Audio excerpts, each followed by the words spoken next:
Open book title. During the family dinner, sister said, "Still using food stamps?" Then my Forbes cover. USA style, emotional and dramatic. When family turns laughter into humiliation, the sweetest revenge isn't anger, it's success. One dinner table insult changed everything. She mocked me for being broke. Months later, my face on the cover of Forbes silenced every sneer. At a tense family dinner, a struggling sibling is ridiculed for still living on food stamps. Humiliation cuts deep, but instead of breaking her, it fuels her determination. Through sleepless nights, business risks, and relentless drive, she rises from rock bottom to build a multimillion-dollar startup. When her Forbes cover drops, the same family that mocked her is forced to face her triumph. A powerful USA-based story of betrayal, grit, and ultimate redemption. The dinner table mockery. The clinking of silverware and the low murmur of conversation filled the dining room of her parents' suburban home. It was Thanksgiving, a time for family, gratitude, and warmth, or at least, that was how it was supposed to be. For Emma, it was more like walking into a lion's den. She had dreaded this dinner for weeks, knowing her family's sharp tongues and sharper judgments. The table was set beautifully, mahogany polished to a sheen, golden candlesticks flickering, and platters of turkey, stuffing, and mashed potatoes spread like a magazine cover feast. Around it sat her family, her parents, her brother Michael with his banker's suit still on, and her older sister Claire, the golden child, dressed in designer silk with diamonds glittering on her wrist. Emma kept her head down, smoothing her simple thrift store dress. She had been struggling for years, working part-time jobs, patching together income, and yes, still relying on food stamps to get through tough months. It was her secret shame, though she never stopped trying to climb out. But secrets rarely stayed secret in her family. So, Claire's voice rang out suddenly, sharp enough to slice through the chatter. She set her wine glass down with a little too much flair, eyes locking onto Emma. "Still using food stamps, Em?" The words hung in the air like poison. Silence fell. Forks froze midair. Their mother gave a half-hearted Claire, but didn't push further. Their father adjusted his glasses, pretending to study the turkey as if nothing had happened. Emma's cheeks burned. Her heart thumped so hard she thought everyone could hear it. Her hands trembled around her fork. She wanted to crawl under the table, to vanish. Michael chuckled under his breath, muttering, "Guess some people never grow up." The shame was unbearable. Emma wanted to shout, to defend herself, to scream about how hard she had tried, about the nights she skipped meals so her bills could be paid. But her throat closed tight. Instead, she swallowed hard, forcing her voice into something calm, almost casual. "I'm doing the best I can," she said softly. Claire leaned back in her chair, smirking. "The best you can? You're 32. At some point, trying isn't enough." A few cousins laughed quietly, trying not to be obvious. Emma's stomach twisted. The dinner moved on, but the humiliation stayed. Every bite of food tasted like ash. Every laugh from her siblings felt like a dagger. But in that crushing silence of her soul, Emma made a vow. "One day," she thought, "one day, I'll walk into this house, and none of you will dare laugh. One day, I'll prove every word you've said wrong." She didn't know how. She didn't know when. But that night, the spark of determination lit inside her chest, and it would burn brighter than she could ever imagine. Memories of rock bottom. That night, after the family dinner, Emma sat alone in her small one-bedroom apartment on the outskirts of town. The laughter and cutting remarks of her sister replayed in her head like an endless echo. Her apartment was modest, peeling paint on the walls, second-hand furniture, and the hum of a refrigerator that sometimes froze her milk solid. She set her purse down and collapsed into the worn couch. In her lap lay the crumpled grocery receipts she hadn't had the strength to throw away yet. She pulled out her wallet and stared at the faded plastic card. Supplemental Nutrition Assistance Program. Food stamps. Her sister's voice cut through again. "Still using food stamps?" Emma's eyes filled with tears. Not because she was ashamed of surviving. It wasn't wrong to need help, but because her family couldn't see the struggle, only the stigma. She closed her eyes, and her mind drifted back to the day her life had unraveled. It had been 4 years earlier. The company where she'd worked as a junior marketing associate had downsized during the recession. She remembered the day she was called into her manager's office, the way his words blurred together. Budget cuts, not your fault, effective immediately. Walking out with a cardboard box of belongings felt like carrying her broken future in her arms. The next months were a haze of applications, rejection emails, and bills piling higher. Rent, utilities, credit cards, it all pressed down until she felt like she was suffocating. One night, she opened her pantry and found only half a loaf of bread, peanut butter, and 3 cans of beans. That was it. The weight of hunger pressed in, and for the first time in her life, she realized she couldn't make it without help. The next morning, she stood in line at the county office, surrounded by others with tired faces and downcast eyes. She filled out the forms, feeling like each signature was an admission of failure. When they handed her the SNAP card, she slipped it into her purse like contraband. That evening at the grocery store, she tried to look casual as she swiped it. The cashier didn't react, but the woman behind her in line sighed loudly, muttering, "People just living off the system?" Emma's cheeks burned. She wanted to shout, "I had a job. I worked hard. This isn't forever." But she said nothing. She just bagged her food and walked home with tears stinging her eyes. Back in the present, Emma rubbed her temples. She had clawed her way through those years with stubborn grit. She had worked night shifts at diners, cleaned offices on weekends, and tutored high school kids for extra cash. Somehow, she kept the lights on. But every month, when money ran short, she still pulled out that card. And every time, it felt like another piece of her dignity chipped away. Yet somewhere deep inside, she also knew it had made her stronger. She had learned how to stretch $20 into a week's worth of meals. She had learned humility. She had learned hunger, both the physical kind and the hunger for something greater. Emma leaned forward now, staring at her reflection in the dark window. "This isn't the end," she whispered to herself. "This is just the beginning."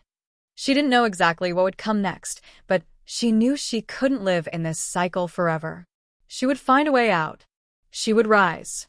And one day, when her family looked at her, they wouldn't see the girl with food stamps. They would see the woman who proved them all wrong. A spark of an idea. Emma woke before dawn, the faint hum of the refrigerator her only companion. She sat at her tiny kitchen table with a chipped mug of instant coffee, bills spread like a battlefield before her. Rent, electric, credit card minimums, it was endless. But that morning, instead of drowning in despair, she pulled out an old leather-bound journal. Its pages were worn, filled with scribbles, quotes, and half-baked plans she had been jotting down during her hardest nights. On one page, written in her cramped handwriting, "One day, I won't just survive. I'll build something." Her pen hovered over the page. For weeks, she had been noticing little things. People struggling to find affordable eco-friendly products at the grocery store, small businesses fumbling with digital tools, parents in her tutoring side job wishing for better educational apps. Problems. Everywhere problems. And Emma's mind kept whispering, "What if I could solve them?" That day, she walked to the library after her shift at the diner. She couldn't afford a co-working space or a fancy laptop, but the library had free Wi-Fi and old desktop computers. She sat down and started researching markets, startup costs, and success stories. One story in particular hit her hard, a single mother who had turned a kitchen soap-making hobby into a multimillion-dollar natural products company. Emma's heart pounded. If she could do it, why not me? She went home that night buzzing with energy. She tore through her pantry, digging out empty jars, leftover packaging, even cardboard boxes. She began sketching logos, writing product names, and brainstorming. Her first idea was modest: affordable, eco-friendly cleaning products she could make in small batches. She remembered how many families at the diner complained about overpriced green brands. If she could find a formula that worked and keep prices low, maybe she could build something sustainable. It wasn't glamorous. It wasn't polished. But it was a spark. Her sister's mocking voice returned in her head. "Still using food stamps?" Emma clenched her jaw. Not for long, she thought. She set up a folding table in her living room, turning it into her lab. She watched free YouTube tutorials on soap making, studied recipes, and experimented with vinegar, baking soda, and essential oils. The first batch of cleaning spray smelled like a medicine cabinet exploded. She laughed until tears ran down her face. The second batch worked better. The third was even better. She tested them in her own kitchen, scrubbing counters until they gleamed. She wasn't just surviving anymore. She was building. One evening, as she sat surrounded by jars, labels, and scribbled notes, Emma's phone buzzed. It was a text from Claire. "Family brunch on Sunday. Don't be late." Emma stared at it for a long time. Part of her wanted to skip it, to hide away. But another part burned with something new, ambition. No, she wasn't ready yet. She wasn't rich, successful, or famous. But she was no longer the same woman who silently endured humiliation at the dinner table. She was the woman with a spark. And someday soon, that spark would set the whole world on fire. Risking it all. Emma had never been a risk-taker. She was the kind of person who paid bills on time, played it safe, and avoided gambling even with scratch-off tickets. But now, she was staring at her dwindling savings account and thinking, if I don't risk something, I'll never get out of this hole. Her lab in the living room had grown chaotic, shelves stacked with mason jars, spray bottles, and rolls of blank labels she ordered online. She had perfected 3 cleaning products, an all-purpose spray, a glass cleaner, and a countertop scrub. Friends who had tried them swore they worked better than store brands. But making a product was one thing. Selling it was another. One Saturday morning, Emma lugged a cardboard box of her handmade bottles to the local farmer's market. The entry fee had eaten a painful chunk of her savings, but she pushed the thought aside. She set up a small table with a hand-painted sign. Greens Park Cleaning, eco-friendly. Affordable. Effective. People walked by. Some glanced, smiled politely, and kept moving. A few stopped, tested sprays, and wrinkled their noses. By noon, she had sold only 2 bottles. A lump formed in her throat as she watched other stalls bustling, farm-fresh honey, handmade candles, organic vegetables, all drawing steady lines of customers. Her booth looked sad in comparison. At one point, a well-dressed couple paused. The man picked up a bottle, read the label, and asked, "Do you have FDA certification for these?" Emma froze. "And no, not yet. I'm still starting out." He set the bottle down gently, but firmly. "Good luck," he said, before walking away. The words good luck felt less like encouragement and more like a dismissal. By the end of the day, she had sold only 7 bottles. After subtracting the market fee and supply costs, she had actually lost money. That night, Emma sat on her couch staring at the unsold bottles stacked in boxes. Her chest ached. Maybe Claire was right. Maybe she was just a fool, chasing a dream that was too big for her. But then she remembered the sparkle in the eyes of one young mom who had bought a bottle earlier that day. "It actually works," she had said with a grin. "And it's cheaper than the stuff I usually buy. You should keep it this." That single comment kept Emma from quitting. The next weeks were brutal. She worked double shifts at the diner to fund her experiments. She sent emails to local health stores, only to be ignored or politely rejected. When she finally landed a meeting with a small eco-boutique downtown, she spent hours preparing. She put on her best second-hand blazer, packed samples in a neatly organized box, and prayed they'd see the value in her work. The manager flipped through her paperwork, tested the sprays, and leaned back in her chair. "Honestly, I like the concept, but you're too small. We need supply consistency, branding, insurance. Can you guarantee any of that?" Emma's throat tightened. "Not yet, but I will." The manager gave a sympathetic smile. "Come back when you're ready." Emma walked out with her head low, fighting tears. Still, she refused to quit. She redesigned her labels, polished her pitch, and even taught herself basic digital marketing from free courses online. She built a cheap website on a library computer, photographing her products with a borrowed iPhone against a white bedsheet backdrop. It wasn't perfect, but it was hers. One night, Staring at her computer screen, Emma whispered, "I'm not going back, no matter what." For the first time in years, she felt something powerful stirring inside her. Courage. She had risked money, time, pride. And though she hadn't yet won, she was still standing. The risk hadn't broken her. It had changed her. Sleepless nights, small wins. The first sale came on a Tuesday afternoon. Emma was at the diner, balancing a tray of coffee mugs, when her phone buzzed in her apron pocket. During her 5-minute break, she pulled it out and saw an email notification. New order received, Greens Park Cleaning. Her heart jumped. Someone she didn't know, a stranger from across the state, had bought a bottle of her all-purpose spray. Not a cousin, not a friend doing her a favor. A real customer. She clutched the phone to her chest and laughed so hard the cook raised an eyebrow. That night, Emma sat at her kitchen table, carefully wrapping the order in brown paper and sealing it with tape. She handwrote a thank you note, her handwriting neat and hopeful. "Thank you for believing in Greens Park. You're our very first customer, Emma." She walked to the 24-hour post office, slipped the package onto the counter, and whispered, "There goes the first of many." The next week, 2 more orders came. Then 5. Then 10. Each one felt like a little miracle. Emma began to stay up late, packaging products after her diner shift. Her kitchen transformed into a shipping station. She didn't have branded tape or fancy packaging, but she had care. Every label was straightened by hand. Every box carried her quiet prayer. Please let them like it. Please let them tell someone else. By month's end, she had made just over $1,000 in sales.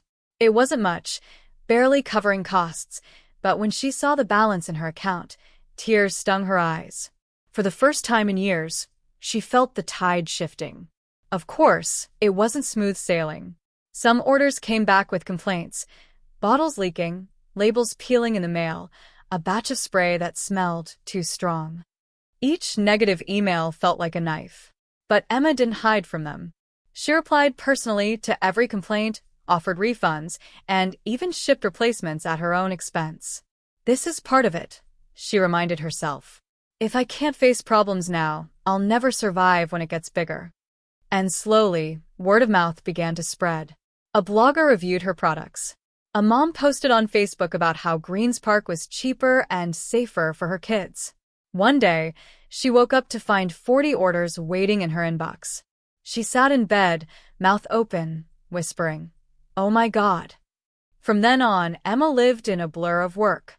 She would wake up at 6 a.m., pack boxes until noon, rush to the diner, finish her shift past midnight, and then come home to print shipping labels until dawn. Her hands were blistered from scrubbing bottles, her eyes bloodshot from sleepless nights. Her apartment was overflowing with cardboard boxes, tape, and receipts. But her spirit? Stronger than ever. One night, at 3 a.m., she stood in her tiny kitchen surrounded by stacks of packages ready to ship. Exhausted, she leaned against the counter and laughed, a laugh full of disbelief and joy. She wasn't failing anymore. She was building something real. And for the first time since her sister's cruel words, Emma felt something deeper than shame. She felt pride. The breakthrough. Emma was taping up her 100th package of the week when her phone buzzed with a notification. She almost ignored it. After all, she had orders stacked to the ceiling, but the name on the screen made her stop breathing. "At Clean Living Mama mentioned you in a post." Her hands shook as she unlocked the screen. There it was, a glowing Instagram video from a lifestyle influencer with nearly 2 million followers. The woman smiled into the camera, holding one of Emma's spray bottles. "Okay, moms. I never do this, but I have to share. I just tried this little brand I found online, Greens Park Cleaning, and wow. It actually works, it's affordable, and it smells amazing. This is the kind of small business we should all be supporting." Emma's jaw dropped. She refreshed her email. And then the storm hit. Within an hour, her website crashed from the sudden flood of traffic. Her phone buzzed nonstop. Emails, payment confirmations, social media tags. Just ordered. Heard about Greens Park from at Clean Living Mama. Can't wait to try. Finally, an affordable eco brand. Thank you. Emma sat on the floor surrounded by packages, laughing and crying at the same time. Her tiny apartment vibrated with the sound of possibility.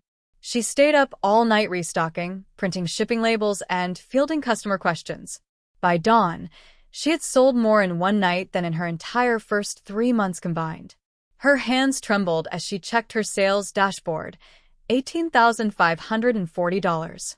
She whispered, "Oh my God, it's real." But the breakthrough brought chaos. Supplies that once lasted weeks were gone in 2 days. She begged local hardware stores for bottles, ordered bulk ingredients online, and borrowed her neighbor's garage for storage. The mail carrier raised an eyebrow when she handed over 50 packages in one day. "Starting a shipping company?" he joked. Emma just grinned. "Something like that." She hired her first helper, a college student named Grace who packed boxes after class. Together, they worked like a machine, the kitchen table buried under towers of tape, labels, and jars. For the first time, Emma didn't feel alone in her dream. Then came the media. A small local blog wrote an article titled, "From Food Stamps to Green Success: How One Woman is Changing Eco-Cleaning." It spread quickly, catching the attention of bigger outlets. Soon, Emma was invited to do a Zoom interview for a regional business magazine. Sitting in her thrift store blazer, with a bookshelf backdrop she borrowed from her landlord's office, she spoke about her journey. "I started because I needed a way to survive," she said.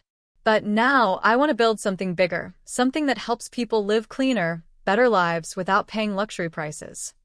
Her voice cracked slightly, but the interviewer smiled warmly. When the piece went live, Emma's inbox exploded again. This wasn't just a side hustle anymore. It was a company. A week later, as she stood in line at the bank to deposit her biggest check yet, Emma thought about Claire's sneering face at the dinner table. Still using food stamps? Emma smiled faintly to herself. Not anymore. Storm before success. Success was intoxicating, but it came with teeth. Within weeks, Emma's Greens Park orders had tripled again. Her phone pinged so often it felt like a second heartbeat. Grace, her part-time helper, had brought in 2 friends just to keep up with the packing. The garage was bursting at the seams. But the first cracks appeared quietly. One evening, while Emma was labeling bottles, she noticed her supplier's website had a notice in red. "Out of stock. Restock expected in 6 weeks." She froze. 6 weeks? That meant her best-selling citrus cleaner couldn't be made. Panic clawed at her chest. She had nearly 400 pending orders. If she couldn't fulfill them, the backlash would destroy the fragile trust she had built. Emma stayed up all night calling alternative suppliers. Each conversation ended the same. "Sorry, we're backlogged too. We don't ship in small batches. You'd need to order at least 10,000 units." She slammed her phone on the counter, tears spilling down her cheeks. For the first time since her breakthrough, she thought about quitting. But then she remembered her son asleep in the next room, the walls still thin, the fridge still humming with second-hand wear. She whispered to herself, "No, not again. We don't go back." The storm only worsened. Some orders arrived damaged because cheaper bottles leaked in transit. Angry customers sent photos of soggy packages. Others demanded refunds when their deliveries were delayed. Emma answered every email personally, apologizing, offering replacements, begging for patience. But negative reviews trickled in, dragging her perfect 5-star rating down to 3.9. Her stomach twisted with every notification. Claire's voice echoed in her head. "Still using food stamps?" Emma bit her lip until it bled. She wouldn't let her sister, or anyone, see her fail. Then came the cruelest blow. An investor she had been cautiously emailing back and forth went silent after she mentioned the supply delays.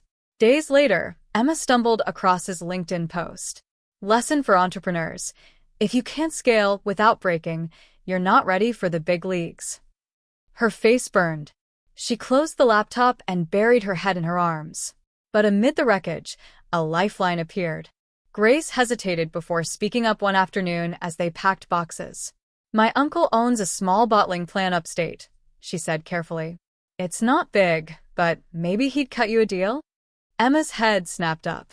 Why didn't you say that sooner? Grace shrugged. You looked like you had everything under control. Emma laughed bitterly. Control? Look around.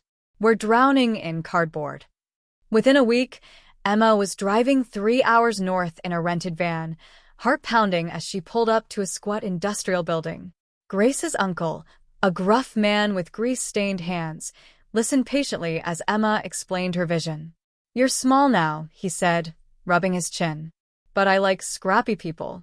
Reminds me of me when I started. I'll run a short batch for you, at cost. No promises long-term, though.